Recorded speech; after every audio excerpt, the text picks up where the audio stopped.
নমস্কার বন্ধুরা, সাথী রান্নাঘরে তোমাদের সবাইকে স্বাগত জানাই। আজ আমি মাশরুমের একটা রেসিপি বানালাম, যার নাম হলো কড়াই মাশরুম। এটা রুটি দিয়ে খেতেও খুব ভালো লাগবে, তেমনি ভাত দিয়েও খেতেও অসাধারণ লাগে।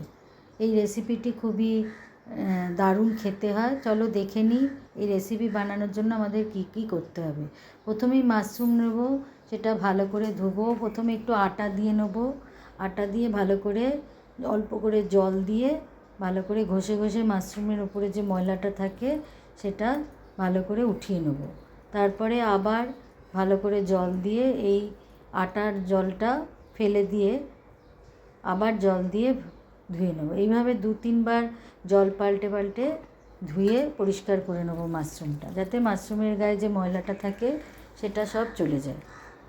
তারপরে জলটা ঝরিয়ে নিয়ে এরম করে অর্ধেক করে কেটে নেব। তারপরে কড়াইয়ে অল্প করে তেল গরম করে এই মাশরুমগুলো ভেজে নেব। খুব হালকা করে ভেজে তুলে রাখবো। হালকা করেই ভাজতে হবে, খুব বেশি কড়া করে ভাজা যাবে না। হালকা আছে, হালকা করে ভেজে তুলে রাখবো। এরপরে কড়াইয়ে আর একটু তেল গরম করে ক্যাপসিকাম কিউব করে কাটা আর পেঁয়াজ কিউব করে কাটা হালকা করে ভেজে তুলে রাখবো। এটা পরে গ্রেভি বানানোর জন্য ইউজ করব।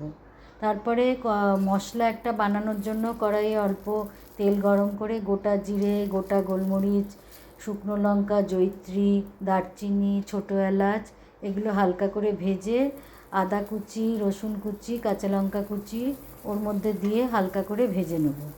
এরপরে এটা ভাজা হয়ে গেলে পেঁয়াজ কুচি দিয়ে ভাজবো। তারপরে কাজু বাদাম কয়েকটা দেবো, দিয়ে সেটাও ভালো করে ভেজে নেব। টমেটো কুচি দিয়ে ভালো করে সব ভেজে নিতে হবে। অল্প করে নুন দেব, নুন দিয়ে নাড়াচাড়া করে ভালো করে ভাজা ভাজা করে নেব। যখন ভাজা ভাজা হয়ে যাবে তখন ঠান্ডা হয়ে গেলে এই মশলার মিশ্রণটা একটা মিক্সিতে দিয়ে পেস্ট বানিয়ে নেব। এইভাবে স্মুথ পেস্ট বানিয়ে রেখে দেবো। তারপরে কড়াইয়ে অল্প করে সাদা তেল গরম করে এই মশলার মিশ্রণটা দেব, একটা তেজপাতা দেব, দিয়ে ভালো করে মশলাটা একটু নাড়াচাড়া করে ভাজা ভাজা করে নেব। মশলাটা একটু ভাজা হয়ে গেলে অল্প করে জল দেব, দিয়ে আবারও মশলাটা একটু কষিয়ে নেব। এরপরে হলুদ গুঁড়ো, কাশ্মীরি লঙ্কার গুঁড়ো, ধনে গুঁড়ো দিয়ে খুব ভালো করে মশলাটা কষাবো। এরপরে মশলাটা কষে আসলে অল্প করে ফ্যাটানো টক দই দেবো, দিয়েও এটাও মশলার সঙ্গে ভালো করে কষিয়ে নেব। যখন মশলার থেকে তেল ছেড়ে আসবে তখন ভেজে রাখা মাশরুম দিয়ে একটু হালকা করে নাড়াচাড়া করে নেব। তারপরে এর মধ্যে ভেজে রাখা যে ক্যাপসিকাম আর পেঁয়াজ রেখেছিলাম সেটাও দিয়ে নেব, দিয়ে সব একসঙ্গে ভালো করে মশলার সঙ্গে মিশিয়ে নেব। আন্দাজ মতো নুন দেব, অল্প করে চিনি দেব। তারপরে ভালো করে নাড়াচাড়া করে আন্দাজ মতো অল্প করে মশলার বাটি ধোয়া জল দিয়ে দেবো, দিয়ে নাড়াচাড়া করে কিছুক্ষণ ঢেকে রেখে দেবো।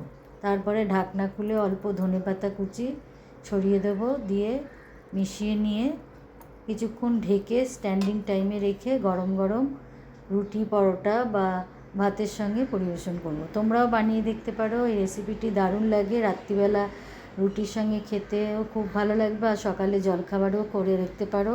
আমার এই রান্নার রেসিপিগুলো ভালো লাগলে আমার রান্নাঘরের সঙ্গে থেকো, আর তোমাদের সকল পরিবারের সঙ্গে শেয়ার করতে ভুলো না।